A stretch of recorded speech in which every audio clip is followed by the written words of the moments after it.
Hey guys, today I want to teach you how to beat Count Geonor, the Act 1 final boss in Path of Exile 2. When the game originally launched, this boss was like a wall. Everybody was new to the game, and this was like the first hard boss that we encountered, so a lot of people died a lot to this boss.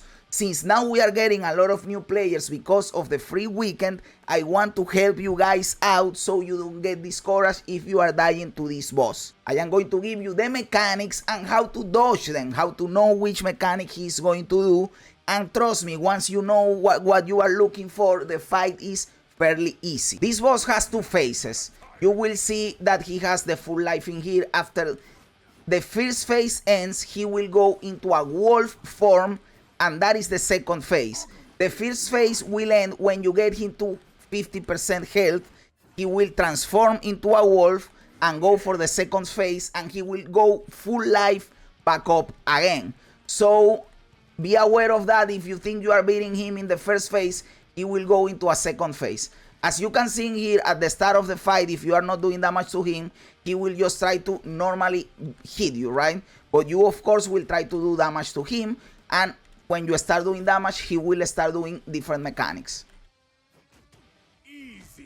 That is one of the mechanics. He will stab and then back. Always he does that. When he stabs and go forward, he always does the slash back. So don't be confident if you dodge the stab, because then he will do the slash. Look, always he will do the slash. So you have to be careful with that. You can go out or you can time it with a roll. You can also roll it, but I prefer to just go out. This is another one of his mechanics. He does this cone shape with eyes. That is a good moment to do damage, by the way, because he's locked in there. Slash back. He's locked in that animation in the cone with the eyes, and you can hit him from the back with no, like he will be stuck in the animation. You can just hit him in the face. And this is another thing. He shoots the ice beam. That is very easy to dodge, no problem. Those are the, look, here you do damage. Those are the very first three mechanics, really easy to dodge when you know what you are looking for. When he does this, he transforms into a wolf. When he goes to the sky, he always does that center, and you can go out. Be careful with this. This is if you stay too long in phase 1, by the way. If you don't stay too long in phase 1, this doesn't happen. But since I am teaching you in here, I stayed alone in phase 1. When he howls and he's like teleporting, he will always come down and slam you, right? So be careful. When you get the red circle, roll out. How do you know the red circle is coming? Because he's howling and he's going up. That way you know the red circle is coming and you can go out of the circle. Again, that slam that he did with the 6 circles, the 6 little circles, this mechanic, he normally does not do this mechanic. He does this only if you take too long to kill him. But if you take too long, he will do that. So be careful with this part. This is the dangerous part, because that slams like to the sides. Be careful with that.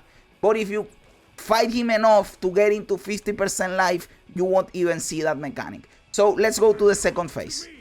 I am going to fight him, so he goes to the second phase.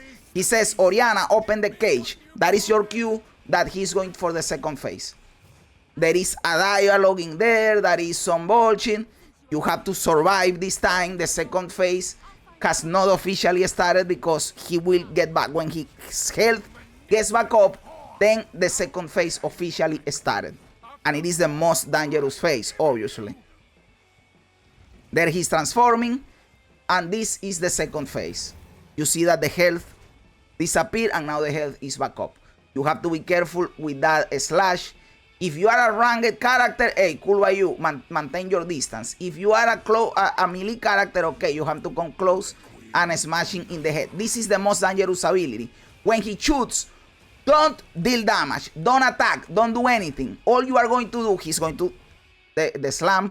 But when he does the ice beams, don't try to do damage, just run. If you keep moving, the beams are never going to hit you. All you have to do is keep moving. Then he does this mechanic when he howls and he goes to the mist, and you have to fight these werewolves that he has in here. and he will smash you from the shadows. I normally count to 3 or 4 depending on your speed to know that I should dodge. 1, 2, 3, 4. Something like that, right? So you have to keep that awareness to dodge that pounce that he does on you, right? He's going to do the beams. Oh no, this is another mechanic, the ice slam in the ground. When he does that, go out. How do you know he's going to do it? The slam from above. Look, you see him howling, he's going to do the slam. Now the ice strikes. When he raises the sword, it's the ice strike. All I do is keep moving. I don't do anything but keep moving. I didn't roll, I didn't do anything. Why? There is no way that hits you if you are moving. The slam in the ground, you just go out. How do you know he's doing it? He stabs the floor or the ground with his sword, and you see the little puddles of ice. So you have to see the cues. He stabs that is ice beams, okay? I roll in that one because I was slowed by the ice. You have to be careful with the ice in the floor that can slow you down. Now the floor, when sword up, ice beams. Sword down, ice in the ground. Be careful with that. Now he goes to the mist because he howled. Okay, we have the mist. In the mist, I do what I am saying. 1, 2, 3, 1, 2, 3, 4, 1, 2, 3, 5, and you dodge. Let's see. Okay, 1, 2, 3, 4. Something like that. Maybe 5. Maybe 5. You can also go by reaction if you are fast enough. There are people that are crazy and they just go by reaction. Oh, I see him and I dodge. I am too slow to do it that way, so I just do it by rhythm, you know. I just do it by rhythm. By the way, if you are thinking, oh, but this guy is not dying, this is a high level character, I am just using it to explain. That is why I am not hitting him, because it would be unfair. Right? That is the floor, he stabs the floor, you go out. So you have to learn to go for these cues.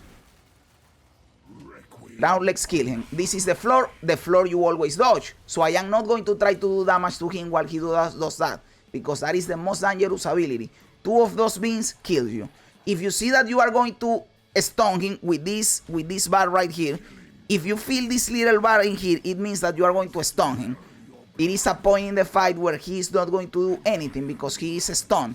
If you see that it's going to happen, keep hitting him. Don't get, oh, I am going away because I am scared of damage. No, go in and hit him because that is the perfect moment for you.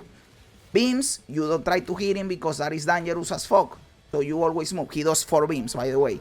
Always 4 beams. As night falls. Okay, we go to the mist again. I am going to kill him after this mist phase.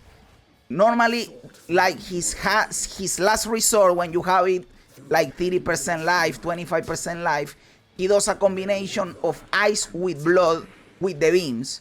Those are even more important that you dodge than the normal beams. So be really careful and aware of that. One other advice that I can give you at the start of the game in that one is use a Sapphire Charm. Why? Because he does a lot of cold damage, as you can see. And the Sapphire Charm gives you cold resistance when you take cold damage. So this charm is going to help you be more tanky during this fight. So I will just hit him in the face. Let me see if he does the blood. This is the blood with ice. These are really dangerous. Always dodge this. That can outright kill you, brother. So don't get hit by those beams. This is the one in the... Oh no, this is again yes, the one in the floor. He can even combine, if you are too slow, he can combine the mist with this. Like this is not going to stop happening, by the way. When you get to this place, this is just going to keep happening during the fight. Now you can see that if you are too slow to kill him, once you get to this stage, it will continue to happen even when you can't kill him. Look, he's in the mist and the skill continue to happen. This is important because once you are seeing that he's slow, you have to try to kill him, because this gets dangerous and hectic a lot. When you are in Act 1, you are not tanky how I am in here. They will destroy your ass. So you have to be really careful and try to not get to this place. You don't want to do this, having these 2 overlapping mechanics. So you have to try to kill him before that, but without risking dying, obviously. And those are the mechanics for Count Geonor, brother. I hope that I was able to explain the mechanics to you and that you know what to look for in phase 1 and phase 2. Be mindful of the cues that he does with the sword, with his position, with the flashing, with the sounds. And I think you will be able to do it, brother. For example, when he's howling, you know that he's going to do the slam or the mist, just to give you an example. So these are quick tips, and the Sapphire, this is really important, the Sapphire Charm, trust me, it will help you on getting cold resistance in your gear if you can, although at the start of the game it's really hard to target something that specific. But this you will get it. At some point in the campaign, before this happens, they will give you a choice of 3 different charms, and one of them is the Sapphire Charm. Pick it. Always pick the Sapphire Charm because of this. So those are the tips that I can give you to beat Count Geonor in Act 1. This is an awesome fight, an awesome boss. Probably the favorite boss of a lot of people. It is certainly mine because he's a badass wolf. And I hope you enjoy it. Epic fight. Blast the sound up when you are fighting him for the first time. And enjoy it because this is seriously a pretty cool fight. One of the coolest fights I have done in any game. So what do you guys think? Am I right? Am I wrong? Am I a clown? Am I a genius? Let me know everything in the comments below. I love reading comments even when they don't agree with me. Also remember to like the video, to subscribe to the channel, all that cool stuff. Guys, thanks for being here. You guys are awesome. God bless ya. And remember, don't be afraid ever because this is just a ride.